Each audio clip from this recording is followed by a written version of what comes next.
this is Necronomicon from the top, and you can see where you're going to be climbing when you come here when you're walking in, but at your feet instead of above you. It's really kind of cool. So you get to see your nemesis. Like, how can you look at this and then see what it looks like from underneath, and look at this and not get inspired, right? It's just so cool. It's like maybe why this rock climb? I mean, I couldn't think of a better one.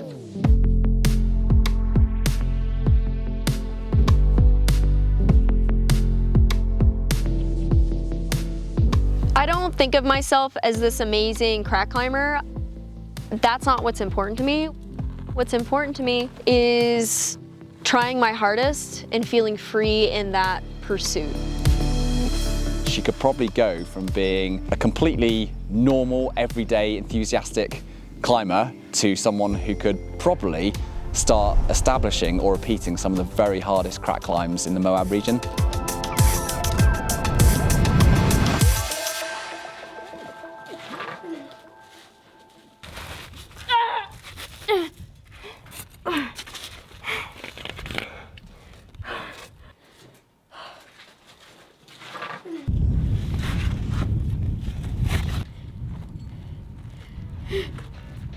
Are you butt planning right now? I'm twerking.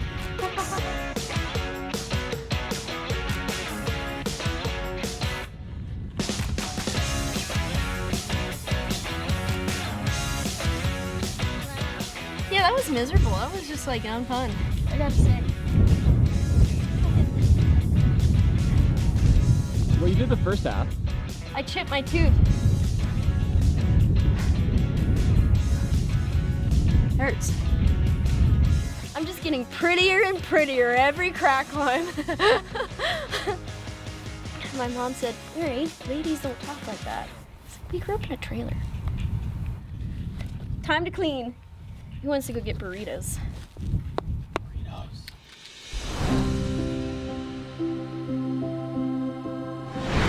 Originally, climbing wasn't about the grades at all for me. It was all about the adventure. It was all about desert towers. It was all about getting into canyons and accessing places that rock climbing allowed me to get into. I feel like I'm finally strong enough to attempt these routes that I've always dreamed of doing, but it definitely took a long time. When I first met Mary, to me she came across as this hyper enthusiastic ball of energy that was just up for anything to do with trad crack climbing. When I first started rock climbing, I was mostly teaching myself, and I didn't even know how to coil a rope. I didn't have any social media. I really wasn't connected to the internet, so I just remember wrapping my climbing rope around a lawn chair to coil it. I was like, that's good enough. That makes sense. It was so obvious straight away that she was really committed to this style of climbing, and it was also obvious that she hadn't really got a lot of experience in some of the kind of harder grades with it, despite, you know, a really big drive to push her climbing. So me and Pete kind of just saw Mary as being this unpolished gem that if we just kind of kept on feeding her bits of information, enthusiasm, support, psych, if she just stuck at it, she could probably go from being a completely normal, everyday, enthusiastic climber to someone who could probably start establishing or repeating some of the very hardest crack climbs in the Moab region. I ended up feeling like I was stuck in this box of wanting to try harder, but also not being that strong. And it wasn't until I met Tom and Pete that I saw the way these amazing climbers approached hard climbing. They were tactical, they trained, they were so smart in the way they approached things that it opened my eyes and filled me with new energy, and I was excited to train. So I roped my best friend and climbing partner into training with me, and we were just so silly and excited that we were doing like jumping jacks on the rim and doing bicep curls with water jugs, and we just didn't know what we were doing, but we were stoked. And Tom witnessed the shift in my mindset, and he took me seriously and he pointed me towards a training plan, and I just stuck with it, and now here I am. Mary may not have the traditional background of a 514 climber or even a gym climber, but what she lacks in the fundamentals, she makes up for with her pure determination and willpower to keep going and keep pushing.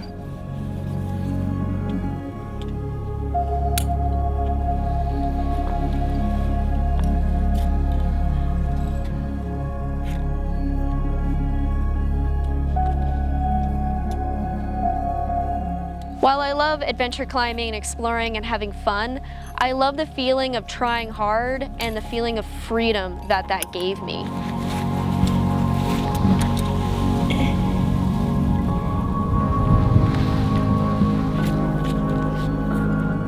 I really love that Tom opened the door for me to approach climbing in my way. He helped me gain the confidence that I needed to learn the way I needed to learn. And I'll always be really grateful for that.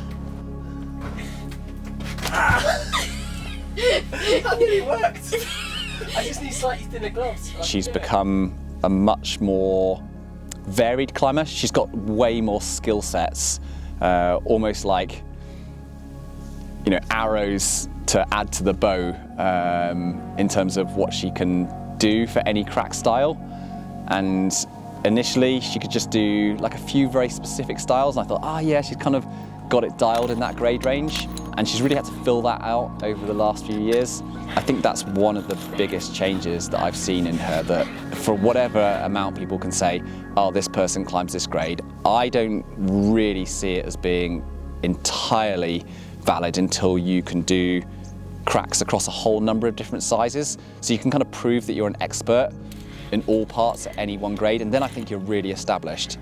And that's very much the path that Mary has taken now over the last few years. And she is so well established across so many of the different styles, and she is like a proper hardcore crack climber now. It's really impressive to see.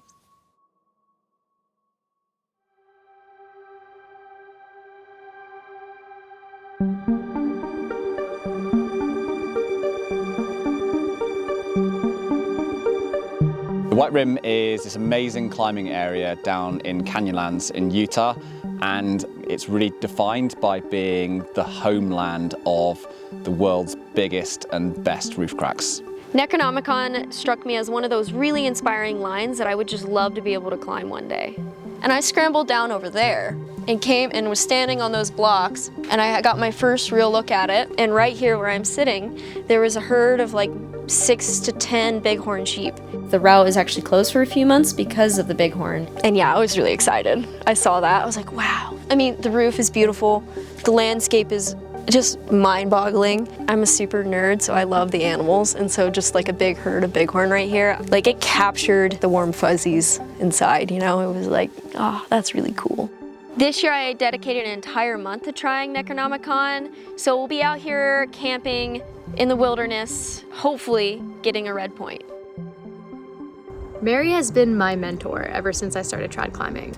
So I was really excited to go to Necronomicon and be able to actually support her and be a part of her big dream. I knew this was really important to her, and so I was really honored to get to go and belay. Getting ready to get on Necronomicon. Yeah, I'm really nervous, but also really excited. Necronomicon is this really beautiful 100-foot long roof crack that splits the underside of the White Rim.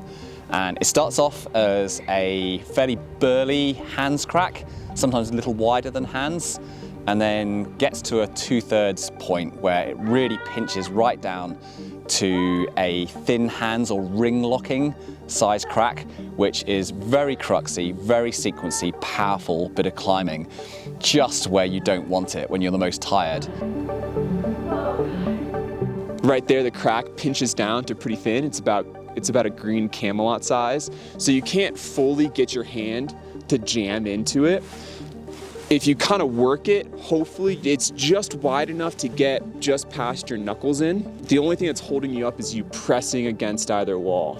And then you finally have this really complex 3D wrestling problem to do out the last part of the crack, where you've got some double knee barring, this upside down slot in the roof, and finally topping out on the other side of the archway. A lot of the time when you get into a roof crack, you'll find that the techniques and the way in which you can weight your feet is very different. So when you're in a vertical terrain, you can stand over your feet and you can maybe get, I don't know, let's say 80% of your body weight onto your feet. Whereas when you climb on roof cracks, it's much more of a 50-50 or less distribution of weight. So it becomes way more powerful and a much more physical, gymnastic version of crack climbing. So in a way, I always think of roof crack climbing as being the evolution of your traditional vertical crack routes combined with this kind of modern new school gymnastic way of climbing that we often see from indoor climbing. And it's brought the two together into these really hard grades, super aesthetic lines and cutting edge climbing. I'm with you, finish your thing out.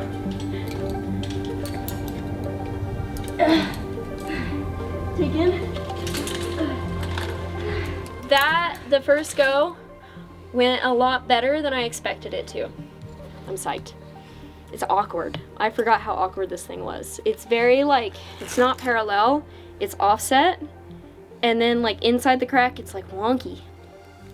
It's very interesting. Very weird crack. It's not, like I feel like it was hard to get in a rhythm with it. I did not know where the gear went and I was just kind of like fapping around a little bit with the gear. So yeah, I think like having that figured out too would be helpful. Placing less gear too, yeah. I'm like psyched. This is just as fucking like inspiring as I remember it being. And like, I'm psyched on that. And I'm like, that's so, yeah, it's, fuck, this is why you rock climb, so you can have like crazy ass adventures, you know what I mean? Like, this is why, like, do something stupid.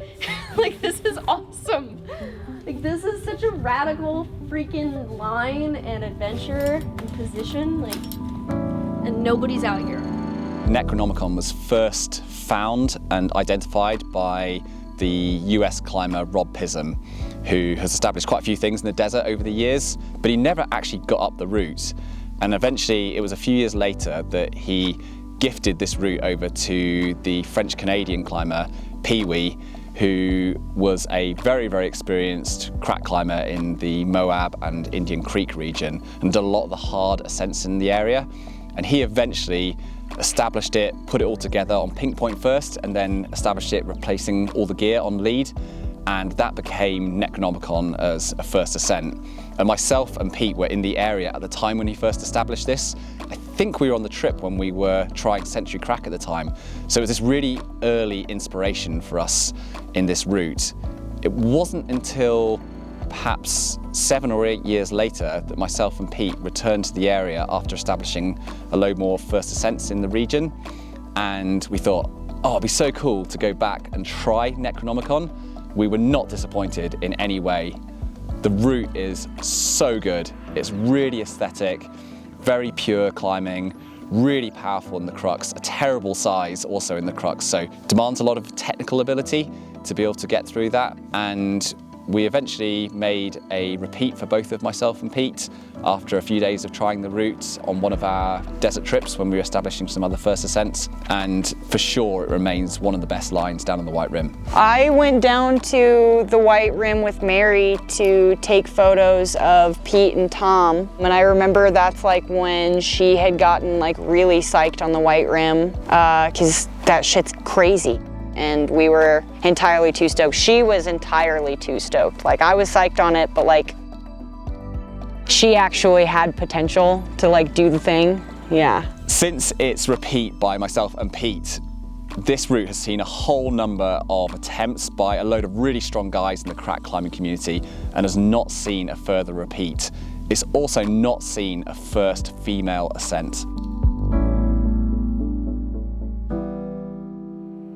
Every year I like to sit down and plan out the routes I would like to accomplish for that year. It's usually things that push me physically, help me grow as a climber, or just I find really inspiring because of how beautiful they are. I went up on the rim and just had this moment to myself of like, wow, like this route has only been done by Pee-wee, Tom, and Pete. You know, these routes only get climbed by like amazing climbers that I looked up to when I first started rock climbing. So it was like weird to be in the same like room as they were in, and not sending, but just like existing in the same room, you know? And that was like a really like special moment of like, whoa, like these things that I like heard legends of when I first started rock climbing, I can actually like get on myself.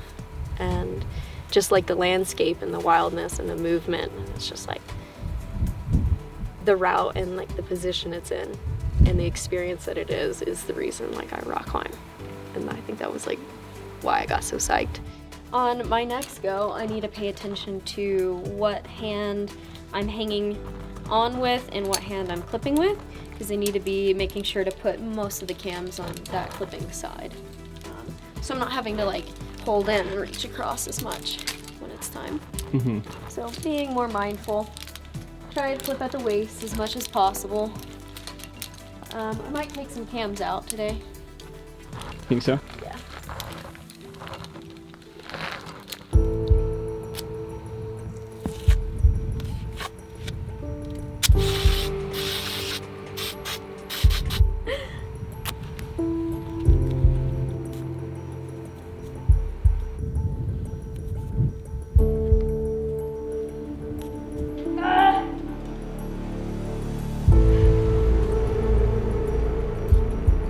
Oh, thank God, a rest.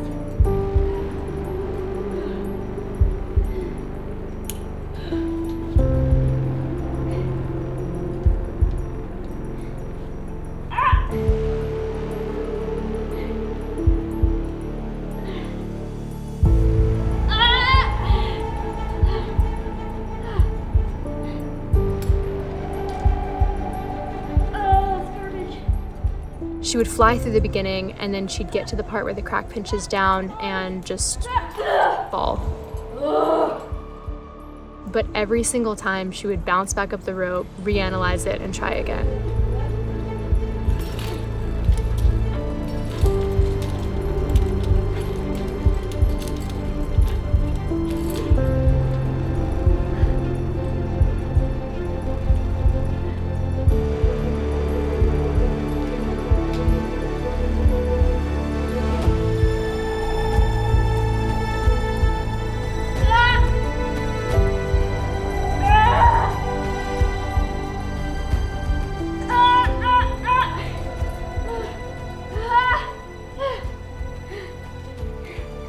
Oh my God, I might slip.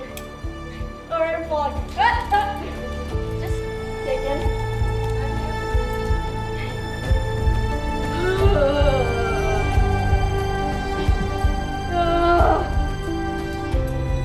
Oh God, my eye is sore. Oh, it sucks.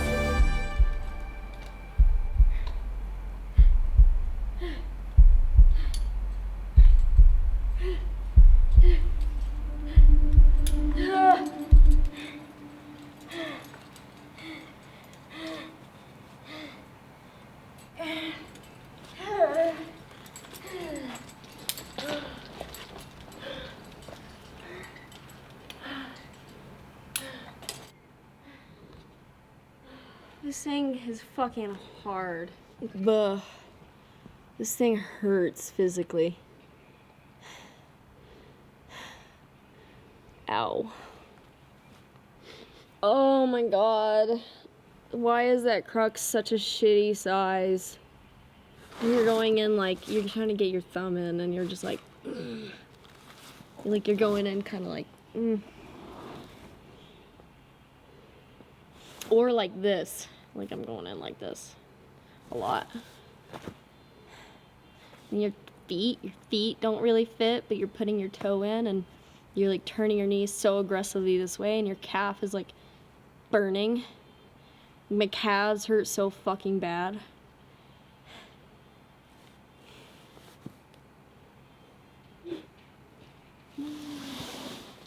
Ow.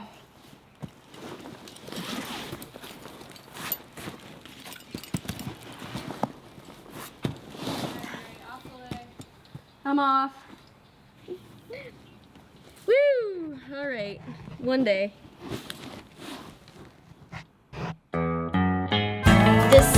here is my house. Look at me castle. It has a lot of holes. Look, I can finger this hole right here.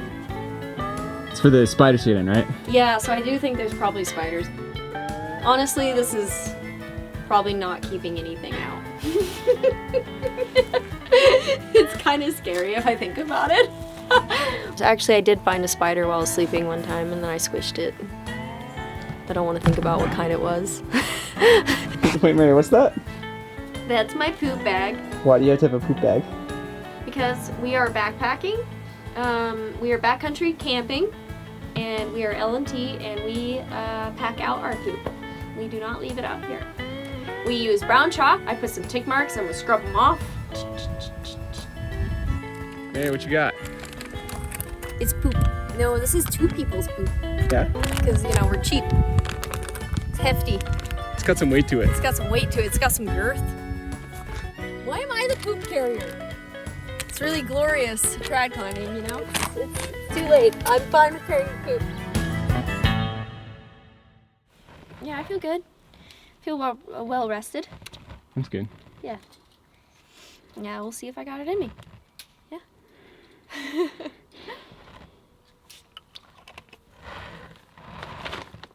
But yeah. Yeah, I feel good. I mean, I'm nervous. But I took a shot of tequila, so I'm less nervous now. Heck yeah. I think the thing I need to do is, when I hung it yesterday, I was one move from doing the cruxt and pretty much just pinpointing it, is I realized where I was and how far I had gotten, and then I gave up. So, you know, like that moment when you realize what you're doing, and then you're like, oh, fuck, I'm doing the thing, and then you're like, bah! You know, so if I could avoid that, I can do it today. But the problem is if I go to that place, then I can't do it today. So, yeah, gotta not do that. If you see me look backwards, just yell at me, go, bitch, go. Don't let me give up. Like, yeah.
Alright, jumping.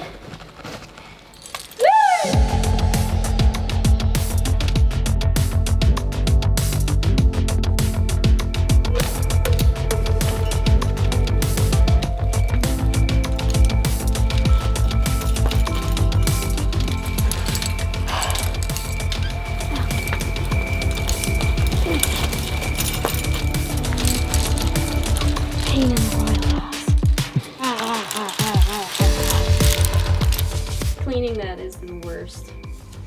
Rough. Any words of wisdom before you go to Red Point for tomorrow? No. I'm just gonna desperately try to hold on at the end.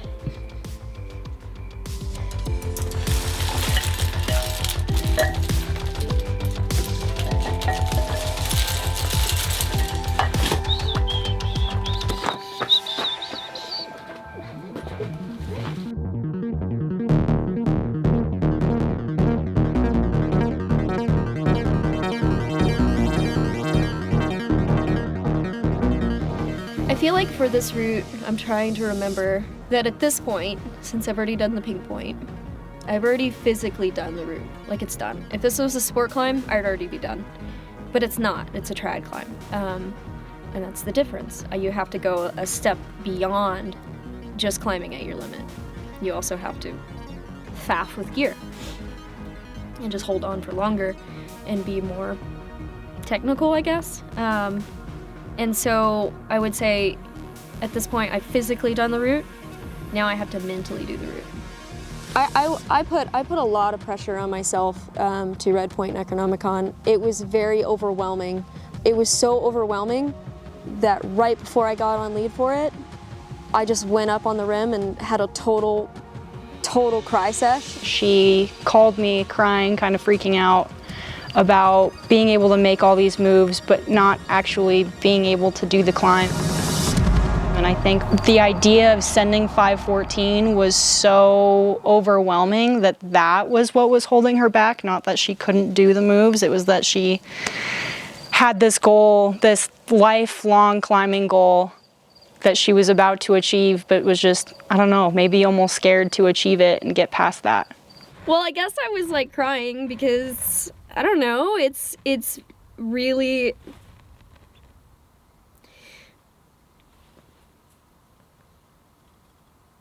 it's special.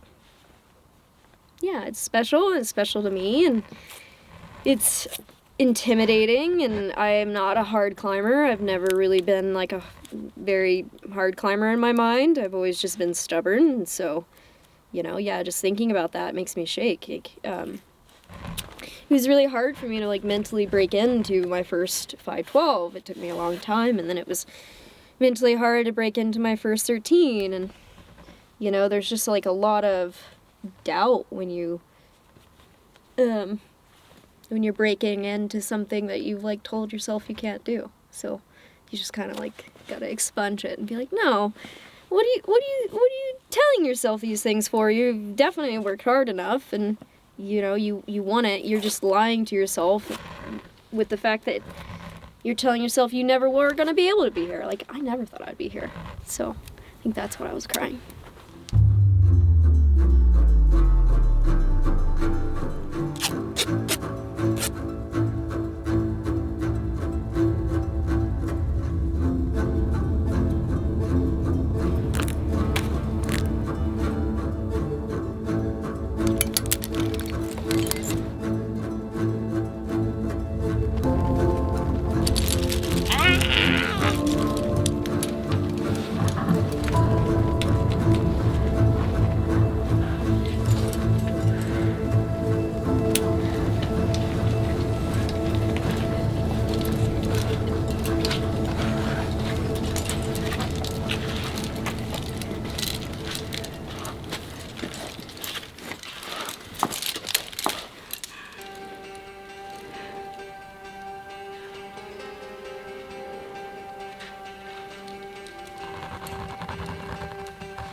not even tired. Woo! Yeah, Not even tired. yeah! Woo! Oh my god! Congrats, dude! Woo!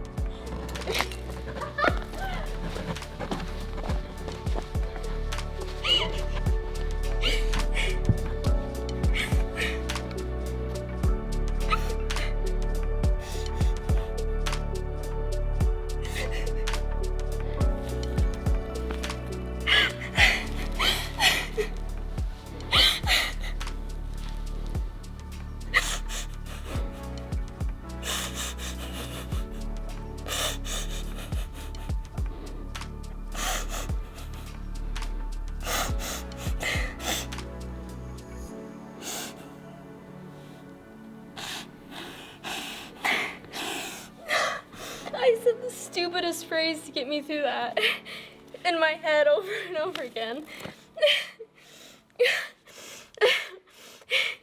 I just kept saying, I'm David Bowie strong. I don't know why.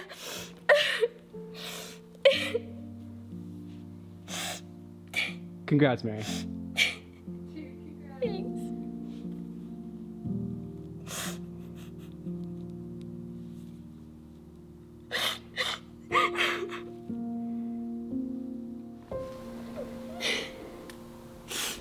Climbing Necronomicon was a dream come true. When I saw it, I loved it. I wanted it. But I didn't really believe that I could do it. But it was the accumulation of everything I've learned in the desert. And now I'm just left with this sense of excitement for things that I never would have thought I've been able to do. I'm thinking, like, what's next? What else can I do that I just didn't think was for me? So I'm excited.